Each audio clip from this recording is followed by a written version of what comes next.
God lost. What secrets does the Jewish sacred book, the Talmud, hold? Welcome to the Deep Sight podcast channel.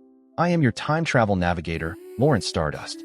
In our previous episode, we discussed Yuval Noah Harari's *Sapiens*, a brief history of humankind, exploring how humanity evolved from marginal creatures on the African savanna to our present state.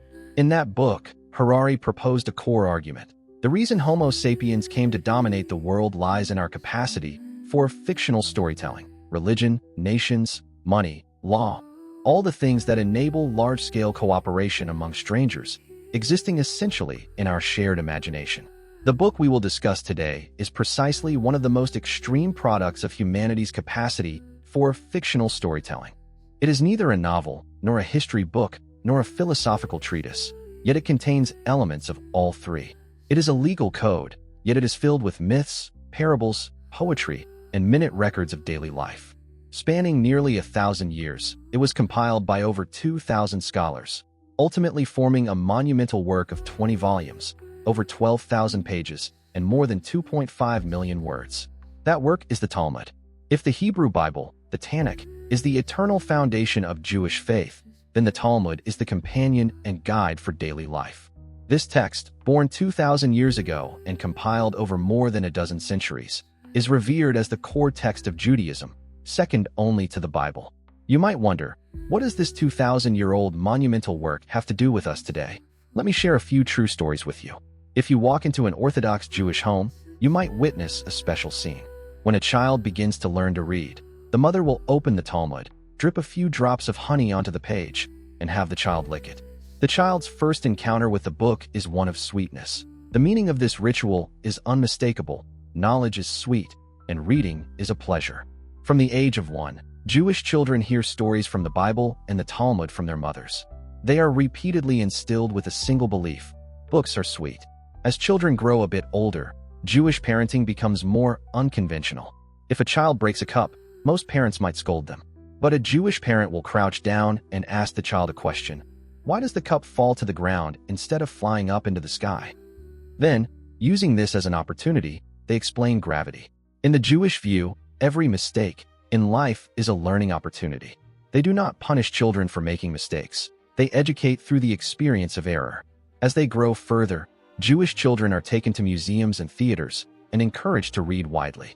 Parents strive to expose them to new and novel things, constantly encouraging them to ask questions, to think, and to seek solutions. The core principle of Jewish education is that learning is not passive reception, but active questioning. The Talmud constantly teaches. Asking questions prompts one to question, think, and challenge the status quo. Jewish parents do not demand that their children be the best. Instead, they help them discover their unique talents, their silver. They encourage children to surpass themselves, not others. What is the result of this educational approach?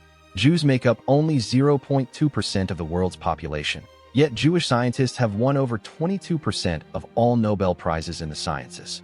AMD CEO Lisa Su grew up under her father's Jewish-style education. Her father has openly stated that his inspiration for raising his daughter came from the Talmud, the classic passed down through generations of Jews. He has said frankly, if Lisa Su had received a traditional Taiwanese education, she would not be where she is today. That is the power of the Talmud. It is not a book that belongs only to the Jewish people. It is a textbook on how to think. Of course, it is also a book that is understood and contested differently around the world.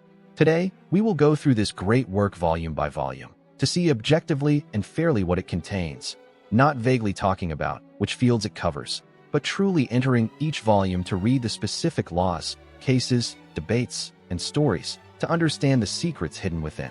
At the end of our journey, we will explore an even broader question. What does this 1,000-year-old text mean for Jews and the world today? Station 1. What is the Talmud? From oral law to written code. The name Talmud comes from the Hebrew root meaning to teach or to learn. To understand it, we must first return to Judaism's most fundamental concept, law.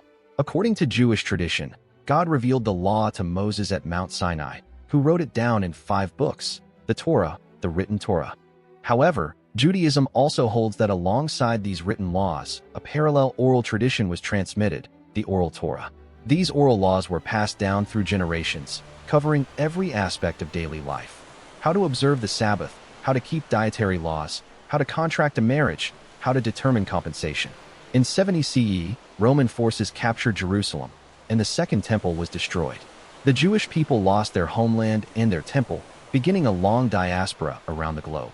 At this critical moment of national survival, the Jewish sages faced a grave question. Without the temple, without a state, without stable communities, would these orally transmitted laws be lost in the dispersion?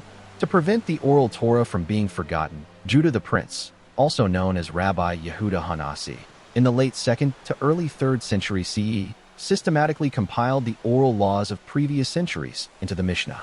Mishnah means repetition or teaching, and it forms the foundational text of the Talmud. But the Mishnah was only the beginning. Over the following centuries, rabbis in both the land of Israel and Babylonia continued to interpret, debate, and expand upon the Mishnah's texts. These derived discussions were compiled into the Gemara. Gemara means learning or completion. The Mishnah and the Gemara together constitute the Talmud. Since Jewish scholars of the time were concentrated in two main regions, the Gemara developed into two distinct versions. One was the Jerusalem Talmud, compiled in the land of Israel around the 4th century, and the other was the Babylonian Talmud, compiled in Babylonia, modern-day Iraq, around the early 6th century. The latter, more comprehensive and detailed, became the most widely circulated and authoritative version. Today, when people speak of the Talmud, they generally mean the Babylonian Talmud. The Talmud is divided into 6 orders: Siddharim, seeds, festivals, women, damages, holy things, and purities. These 6 orders are further subdivided into 63 tractates, Mestat, each with multiple chapters and paragraphs. The contents cover agriculture, festivals, marriage, civil law, criminal law, sacrificial rites, and purity rituals, a comprehensive social encyclopedia. Station 2. The Order of Seeds, the Sanctity of the Land and Agricultural Law. We arrive at the first order, Seeds, Zirim. This order contains 11 tractates, with the core theme of laws related to agriculture and the land. In an agrarian society, the land was fundamental to survival, and for Jews, the land was not just a means of livelihood. It was the promised land given by God, sacred in itself. The first tractate is Blessings, which discusses daily prayers and thanksgiving. The prayers to be recited each day, the blessings before and after meals, and the thanksgiving rituals for various occasions are all detailed here. It embodies a core principle of Judaism. The sacred does not exist only in the temple, but permeates every detail of daily life. In the Order of Seeds, there is an important legal concept called piyah, the corner of the field. When harvesting, a farmer must not gather the crops from the corners of the field completely. A portion must be left for the poor and the stranger to glean. Similar laws include the heave offering and various tithes, a tenth of the harvest to be used for religious and charitable purposes. Behind these laws lies a profound social idea. The land is given by God, and humans are merely stewards, not absolute owners. Even more important is the law of the sabbatical year, Sheviat. Every 7 years, the land is to lie fallow, and all its produce is freely available to the poor and wild animals. This institution remains striking today. It is not only about sustainable agriculture, but also a profound declaration of faith. The land does not belong to humans, but to God. People are merely temporary stewards. Although the Order of Seeds discusses agricultural issues, its spiritual core extends far beyond. It tells us that even in the most mundane acts of planting and harvesting, one can live out a sacred order. Station 3. The Order of Festivals, the Sanctification of Time. From the sanctification of space, land, we now turn to the sanctification of time, festivals. The Order of Festivals, Mode, contains 12 tractates, discussing the rules for the Sabbath and the major festivals. The first tractate, Sabbath, Shabbat, is arguably the most important in the entire order. The Sabbath is one of the most central practices in Judaism and one of the most meticulously discussed topics in the Talmud. From lighting lamps, cooking, and the distance one may walk, to the rules for carrying objects, every detail is examined. Jewish thought sees the Sabbath as an island of sacred time, one day in 7 when humans cease all creative labor and return to a state of pure being, reminding themselves that the world was not created by humans, nor are humans their own masters. Pesachim, Passover, discusses the festival commemorating the Exodus from Egypt. This festival is the core of Jewish collective memory, the story from slavery to freedom that shaped Jewish identity. The Talmud details the Seder procedure, the preparation of matzah, the eating of bitter herbs, and how to tell the story of the Exodus to the next generation. Yoma, the Day of Atonement, discusses the holiest day of the year. On this day, the high priest entered the Holy of Holies in the temple to atone for all Israel. The Talmud describes the temple ritual in detail. Although the Second Temple had already been destroyed, the rabbis preserved and discussed these ritual details in writing, as if the temple still stood. Sukkah, the Feast of Tabernacles, discusses the autumn harvest festival. Jews are to dwell in temporary booths, commemorating the 40 years of wandering in the wilderness. The Talmud discusses the construction standards, size requirements, and the specific rules for living in the booth. By observing these festivals, Jews embed their lives within a time structure designed by God, and each festival is a reactivation of national memory and faith. Station 4. The Order of Women, Marriage, Family, and Gender Relations. The third order is Women, Nazim, containing 7 tractates on marriage, divorce, vows, and family relationships. The love story of Rabbi Akiva and Rachel. In the Order of Women, we find one of the most famous love stories in the Talmud, the story of Rabbi Akiva and Rachel. Rabbi Akiva was born poor. At 40, he was an illiterate shepherd working for a wealthy man named Kalba Savua.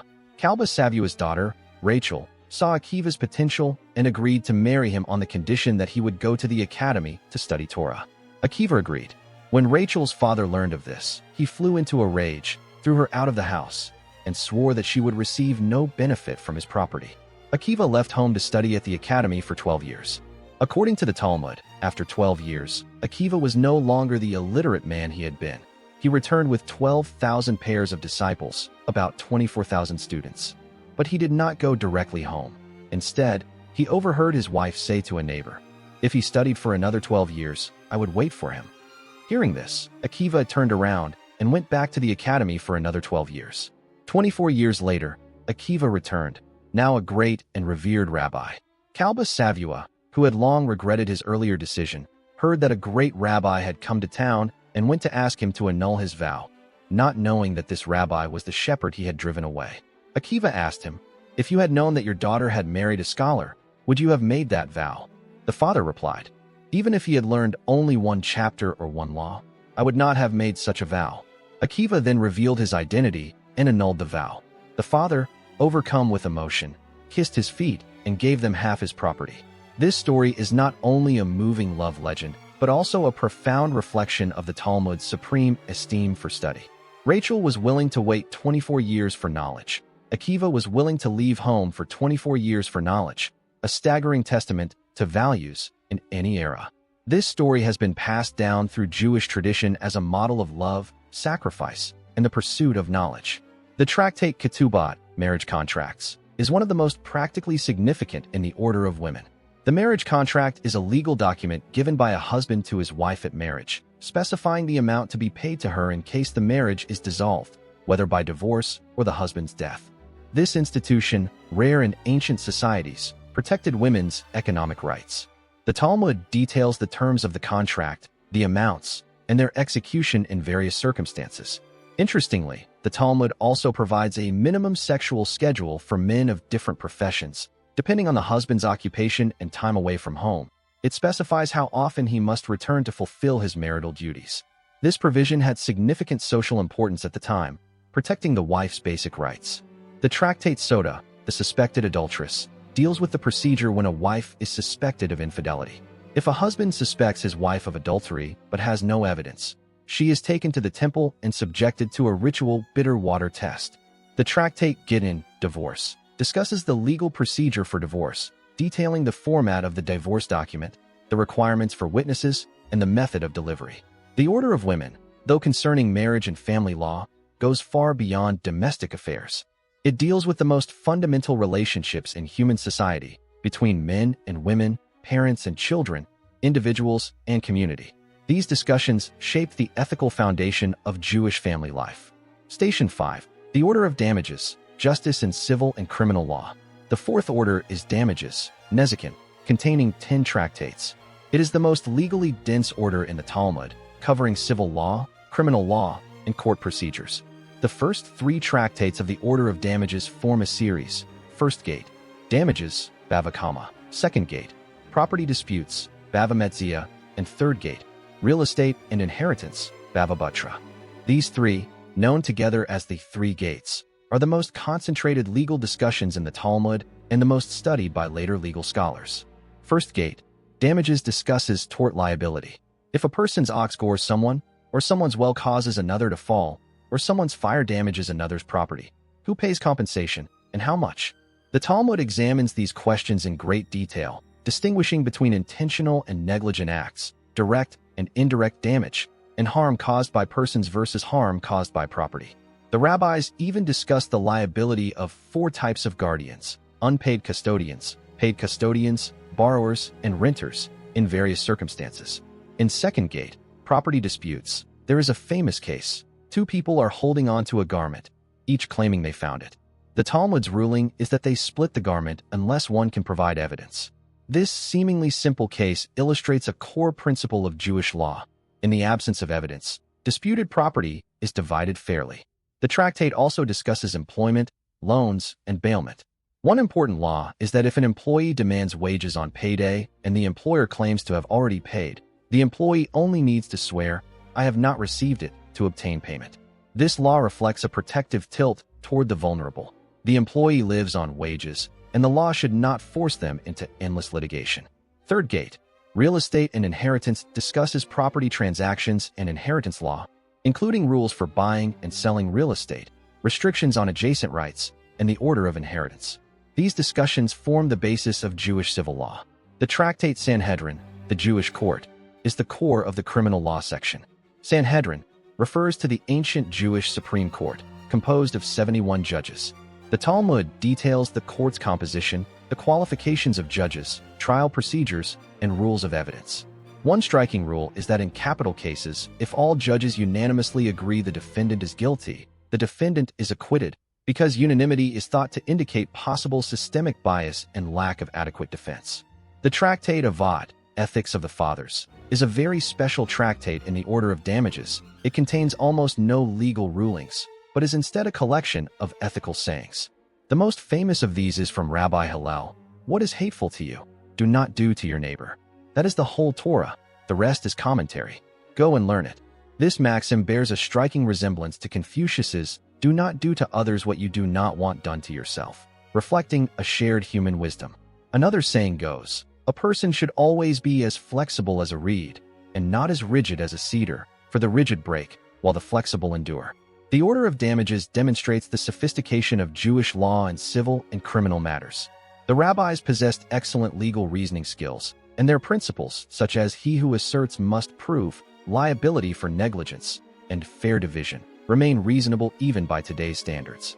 Station 6. The Order of Holy Things, the Temple and Sacrificial Rites.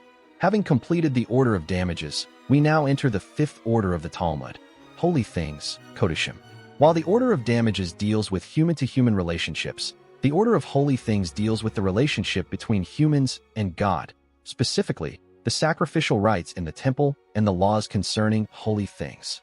The Order of Holy Things contains 11 tractates, with the core theme being the temple service in Jerusalem and the various sacrificial rituals. The first tractate, Zavakim, Animal Sacrifices, is the core of the order, detailing the procedures for animal and bird offerings. Burnt offerings, peace offerings, sin offerings, and guilt offerings. What animals are used for each, who slaughters them, how the blood is handled, which parts go to the priests, which are burned on the altar, and which are eaten by the offerer. These matters, only outlined in the Bible, are refined in the Talmud into a precise manual. An interesting detail, the Talmud discusses whether an offering is valid if the offerer had the wrong intention during the slaughter, thinking, "This sheep is for a peace offering," when it had already been designated as a burnt offering. The rabbi's conclusion depends on whether the intention occurred during the key action, the slaughter, or a secondary action. This fine distinction runs through the discussion, reflecting the rabbi's pursuit of ritual precision. The second tractate, Minahot, Meal Offerings, discusses grain and oil offerings, which were affordable for the poor. The Talmud provides detailed rules on the preparation, baking, and addition of oil and frankincense to these offerings. One interesting discussion: what if the bread for the meal offering leavened during baking? The The Bible explicitly forbids leaven in offerings, but if it happened accidentally, the rabbis debated whether it could still be used, ultimately concluding that if the leavening occurred before baking, it is invalid. If after baking, it is still acceptable. The third tractate, Chulin, Profane Slaughter, discusses the rules for slaughtering animals for non-sacrificial purposes, which has no connection to the temple, but directly concerns every Jew's table. Meat consumed daily must be slaughtered in a specific way, cutting the trachea and esophagus in one stroke, draining the blood. This tractate discusses standards for checking the slaughtering knife, the qualifications of the slaughterer, and complex questions about whether an animal's disease renders it unfit for consumption. The fourth tractate, Bikhoret, Firstborn, discusses the law that the firstborn belongs to God.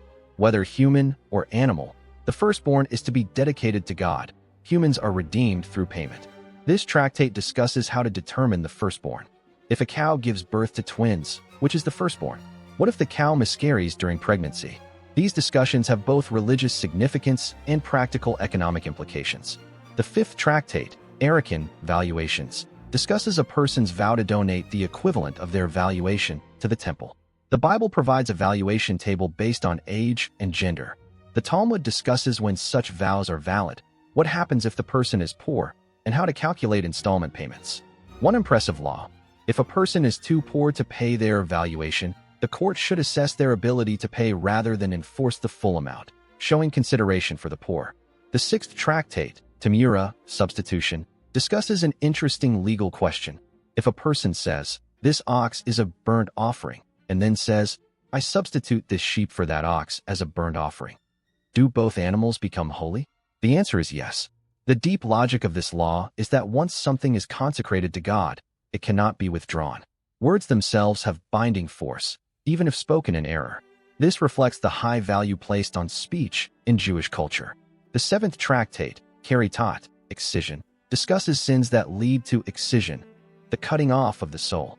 The Bible lists over 30 such sins, including desecrating the Sabbath, eating blood, and not fasting on Yom Kippur. This tractate discusses the detailed definition of these sins and the corresponding sin offerings. The eighth tractate, Mi'ila, Sacrilege, discusses the law of misusing temple property. If someone unintentionally uses items belonging to the temple, what should they do? This tractate discusses the rules of restitution. In addition to returning the equivalent value, a fine of 1/5 must be paid, and a ram must be offered as a guilt offering. The ninth tractate, Talmud, the Daily Offering, describes the daily morning and evening sacrificial procedures in the temple. It reads like an operating manual, from how the priests wake up in the morning, cast lots for duties, clear the ashes from the altar, to slaughtering and burning the offerings. All steps are recorded in detail. The 10th tractate, Middot, Measurements, describes the structure and dimensions of the Second Temple, preserving its architectural blueprint. It records the dimensions and locations of the temple's various parts: courts, sanctuary, holy of holies, altar, gates, allowing later generations to imagine the sacred space that had vanished. The 11th tractate, Hinnom, Bird Offerings, discusses the complex laws of bird offerings. In certain circumstances, the poor could offer turtle doves or pigeons. But if multiple birds are mixed up, how do we tell which belongs to which offerer? This tractate involves extremely complex combinatorial problems, considered one of the most difficult in the Talmud.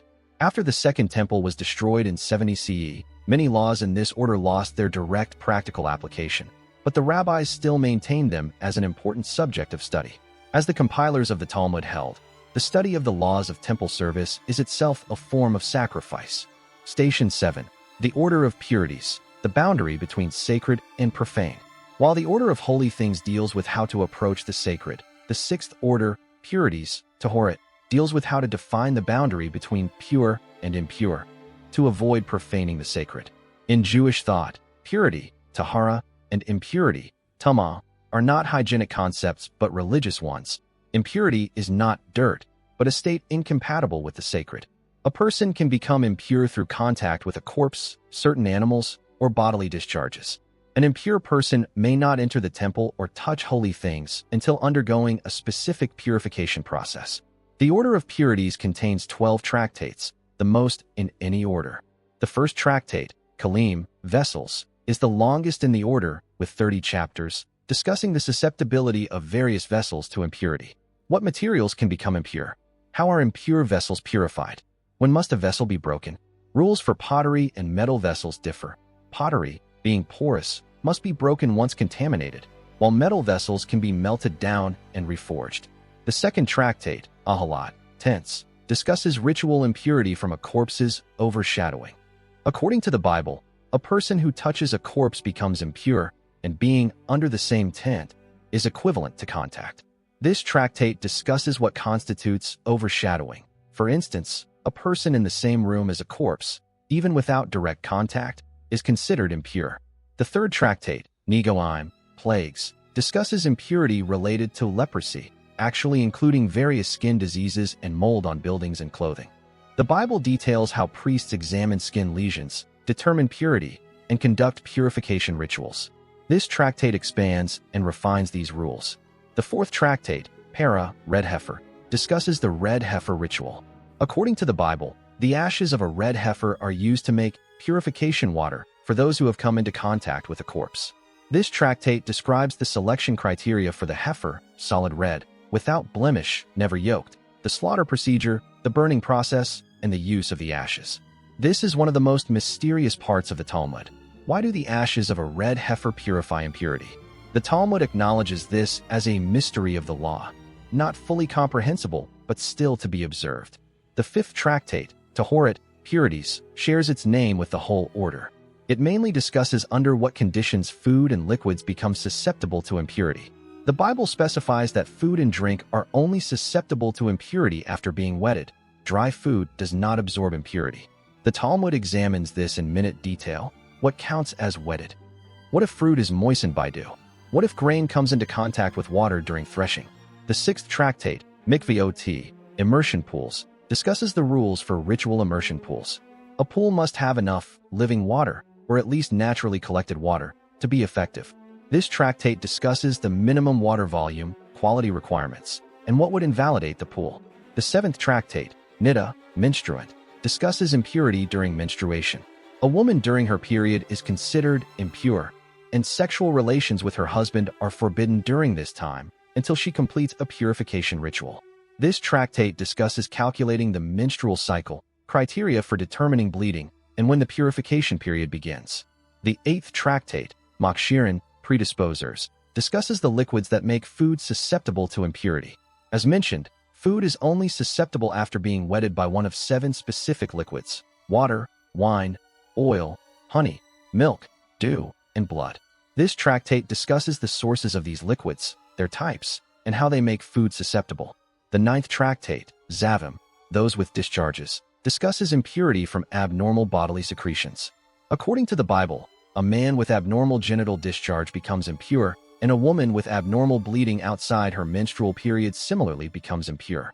The 10th tractate, Tevel Yom, the day immersed, discusses the status of a person who has undergone ritual immersion that day but has not yet waited until sunset.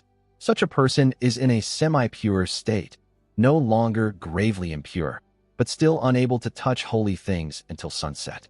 The 11th tractate, Yadayim, hands, discusses impurity of unwashed hands. This tractate specifies the circumstances under which hands become impure, how they are purified by washing, and the correct method of washing. The 12th tractate, Yukin, stalks, discusses how the stems, peels, shells, and pits of fruit transmit impurity. If the stem is still attached to the fruit, it is considered part of the fruit. If the stem touches impurity, the whole fruit becomes impure. But if the stem has fallen off, it is no longer part of the fruit, and impurity does not transmit through the stem. It is worth noting that except for Nida, the remaining tractates of the Order of Purities lack corresponding Gemara in both the Babylonian and Jerusalem Talmuds. This means these discussions largely remain at the Mishnah level, without being expanded by later rabbis. This is likely because after the temple's destruction, many purity laws lost their practical basis. The core purpose of the purity rules was to protect the temple's sanctity, and the temple was no more.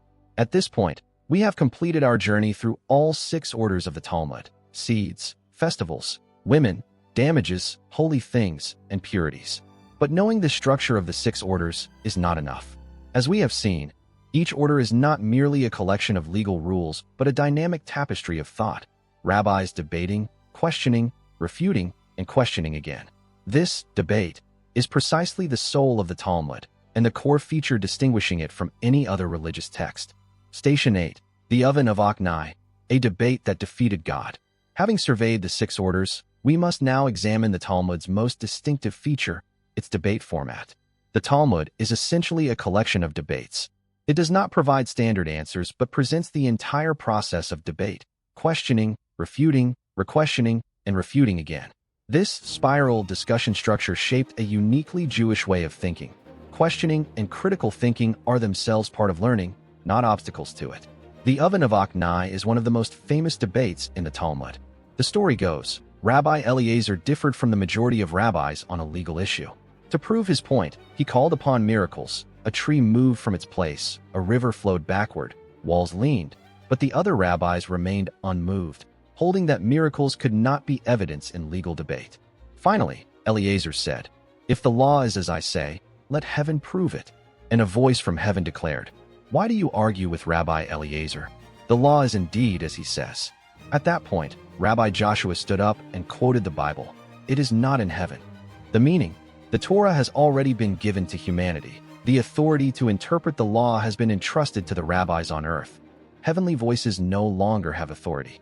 It is recorded that God heard this and smiled, saying, "My children have defeated me. My children have defeated me." What is striking about this story is that the rabbis won the debate against God. Not only did God not punish them, but he said, "My children have defeated me," understood as affirmation. The message conveyed is that human reason, in matters of legal interpretation, may even surpass divine revelation. Legal theorist Teubner used this story to illustrate a core feature of modern law, self-reference. The final ruling on legal disputes must return to the law itself, not rely on external miracles. This is a profound insight into legal philosophy. Is it better to be born or not to be born? This is another famous debate in the Talmud. 2 schools of rabbis argued this question for 2 whole years. Finally, they voted, "It is better not to have been born than to be born." But then the Talmud immediately asks, since we have already been born, how should we live? This paradox captures the Talmud's spirit. It does not avoid the absurdity and confusion of life, but neither does it sink into despair. It confronts the most fundamental questions. Why do we live? How should we live? It does not give simple answers, but invites you into an endless dialogue. A debate on wisdom and money. 2 rabbis were conversing. Which is more important, wisdom or money? Wisdom, of course. If so, why do wise people work for the rich? The question is left unanswered for the reader to ponder. Station 9. Rabbi Akiva's Daughter, a story of changing fate. If the story of Rabbi Akiva and Rachel is a legend of love and study, the story of Rabbi Akiva's daughter touches on a deeper theme, fate and human free will. The Talmud, Tractate Shabbat, page 156, records this story. Astrologers predicted that Rabbi Akiva's daughter would be bitten by a venomous snake on her wedding day. Akiva did not tell his daughter the prophecy, nor did he try to eliminate all snakes. He chose to trust his daughter, believing she had the power to overcome this fate. On the wedding day, the daughter did something seemingly trivial. She stuck a pin into the wall. The pin pierced a snake hidden in a crevice. The next morning, when she pulled the pin out, the snake's body came with it. People asked her, "Did you do anything special?" She said, "On my wedding day, a beggar came to the door, and no one paid attention. I gave him my portion of food." Rabbi Akiva said to his daughter a saying that would become one of the most famous in Jewish tradition: "Charity delivers from death." This story bears a striking resemblance to Sleeping Beauty. A father is told his daughter will face death. But unlike the king who tried to destroy all the spinning wheels, Akiva chose a different path, doing nothing extraordinary, not changing daily life, not pressuring his daughter, simply trusting her ability to meet the challenge. Akiva's daughter changed her fate through an act of kindness, giving food to a beggar. Here, fate is not an unchangeable destiny. Human choice can rewrite the script. Station 10. The 12th Camel, Wisdom Beyond the Law. There is another widely told story in the Talmud tradition, though not originally from the Talmud itself. It comes from Arab tradition and was later incorporated into Jewish wisdom, but it perfectly embodies the Talmudic spirit of thinking. An Arab sheikh left a will. His eldest son was to inherit half the camels, the second a quarter, and the third a sixth. The problem? He left only 11 camels. The 3 brothers could not divide them and went to a judge. The judge said, "I will lend you a camel to be returned after the case is resolved." With the judge's camel, there were 12. Then, the eldest took half, 6, the second took a quarter, 3, the third took a sixth, 2. All 3 brothers were satisfied, and the remaining camel, exactly the judges, was returned. This story seems like a mathematical puzzle, but it embodies a core wisdom of Talmudic thought. Sometimes solving a problem lies not in arguing within the existing framework, but in introducing a new variable that opens up the whole situation. The judge did not violate any terms of the will, yet used a borrowed and returned camel to resolve an apparently impossible contradiction. This is precisely the approach the Talmud demonstrates in countless legal debates, not content with surface-level right or wrong, but seeking a higher reconciliation. Station 11, Hillel and Shammai, the philosophical clash of 2 great schools. The most famous academic opposition in the Talmud is between the schools of Hillel and Shammai. These 2 schools, active in Jerusalem around the 1st century, disagreed on virtually every point of law. The Talmud records that the 2 schools debated for 3 years. Finally, a heavenly voice declared, "These and these are the words of the living God." But the law is decided according to the school of Hillel. Why according to Hillel? The Talmud explains, the scholars of the house of Hillel were gentle and humble. They would first state the opinion of the house of Shammai before presenting their own, then refute it. In other words, they respected their opponents. The Talmud also records a famous case. A Gentile came to Shammai and said, "Teach me the whole Torah while I stand on 1 foot." Shammai drove him away with a builder's ruler. The man went to Hillel, who said, "What is hateful to you? Do not do to your neighbor. That is the whole Torah. The rest is commentary. Go and learn it." This is the golden rule we encountered earlier. The debates between these 2 schools shaped the Talmud's unique spirit of debate, respecting disagreement, listening to opponents, and seeking truth through argument. Station 12, Wisdom Sayings in the Talmud. Beyond legal debates and stories, the Talmud contains a wealth of maxims, proverbs, and moral teachings. On time and life, the Talmud says, "Money can be saved, but time cannot be saved. Money can be borrowed from others, but time cannot be borrowed. No one knows how much time remains in life's bank." Another saying, "Do not say, 'I will study when I have time,' for perhaps you will never have time." On wisdom and learning. The wise person grows wiser with age. The fool grows more foolish. One who can learn from everyone is the wisest of all. Walk with the wise and you will gain wisdom. Befriend fools and you will be destroyed. Humility is as important as knowledge. One who thinks himself happy is indeed happy, but one who thinks himself the wisest is surely a fool. On educating children, the Talmud gives a very specific warning. One should never promise a child something and not deliver, for that teaches the child to lie. This reflects the high value placed on integrity in Jewish education. On learning and life, there are 3 things that no one can take from you: what you have eaten, the dreams in your heart, and the knowledge in your mind. The Talmud elevates knowledge to the same level as life itself. As long as you live, wisdom is your companion. On labor and dignity, the Talmud explicitly praises work. Work is great, for it honors the worker, and simply says, love work. Station 13. Historical attacks on the Talmud and controversies. The Talmud has been the target of attack many times in history. In the 13th century, the Inquisition began systematically targeting it. In 1240, a famous religious debate was held in Paris, where Christians and converts accused the Talmud of containing anti-Christian content. This Paris disputation led to the condemnation and burning of the Talmud. Similar debates were later held in Barcelona and Tortosa. For centuries, anti-Semites have taken passages from the Talmud out of context to defame Judaism. In the 16th century, a convert disseminated anti-Talmudic texts that continued to influence into the early 20th century. Nazi Germany used the Talmud for anti-Semitic propaganda. These accusations are mostly based on misquotation and distortion. A text recording rabbinic debates with multiple viewpoints cannot be said to teach something based on one isolated passage, any more than one could take a dissenting view from a philosophical dialogue and claim it as the book's final conclusion.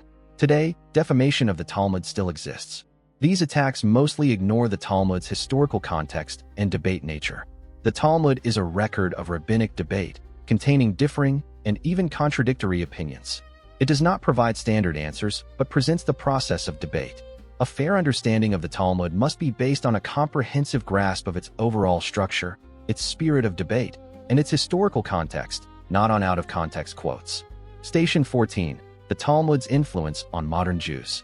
Having covered the content and historical reception of the Talmud, we come to a broader question. What does this 1,000-year-old text mean for today's Jews? A compass for daily life.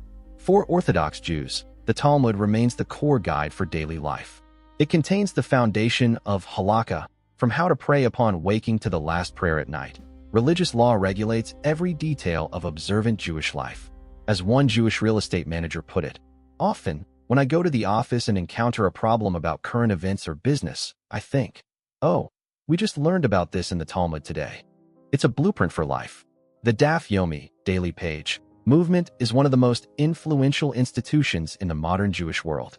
In 1923, Rabbi Meir Shapiro introduced a system requiring Jews worldwide to study 2 sides of the Talmud daily. At that pace, one completes the entire Talmud in 7.5 years. Today, tens of thousands of Jews participate. In New York, a group of Jewish commuters study the Talmud daily on the train, forming a learning group on wheels. They know that tens of thousands of Jews worldwide are studying the same page, a spiritual connection across time and space that is itself a profound cultural force. The secular Israeli revival of Talmud study. A remarkable phenomenon has emerged in recent years in Israel. More and more secular Jews are beginning to study the Talmud. Ayala Dekel, an educator who transitioned from orthodoxy to secular life, teaches Talmud in the Israeli Defense Forces and various educational institutions. Her method is unusual. She does not discuss legal passages, but focuses on the stories and parables in the Talmud. She explains, "We study the Talmud to understand what we are going through. It's not just an intellectual journey, but an emotional one." In one session, she led soldiers in studying the story of Rabbi Hanina ben Hanani. The Talmud says the road changed, and he could not find his way home. When he finally returned, he did not recognize his young daughter. This story resonated deeply with soldiers just out of military service. They might find their families had changed. As Dekel said, they are not just talking about the Talmud, they are talking about themselves. The Bina Center is an educational institution for Israelis seeking meaning in Jewish tradition, belonging neither to the Orthodox nor the fully secular camp. It even extends to India and Thailand, offering Talmud study for young Israeli travelers. This non-religious Talmud study has become a unique feature of Israeli cultural life, a political and social battleground. The Talmud is also a political flashpoint in today's Israel.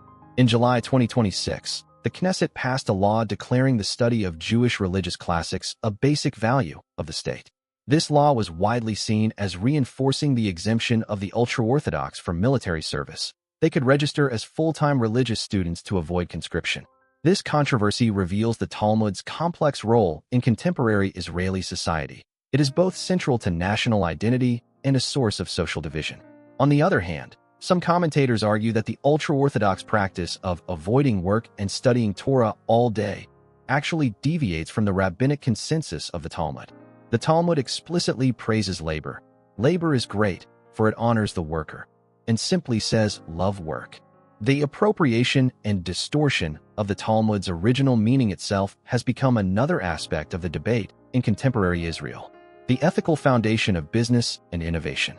The Talmud's contractual ethics also play an important role in the modern Israeli economy. Researchers note that the Talmud's emphasis on strict formal compliance and contractual property arrangements has strengthened the enforceability of R&D contracts in Israeli high-tech companies, thereby contributing to Israel's innovative economy.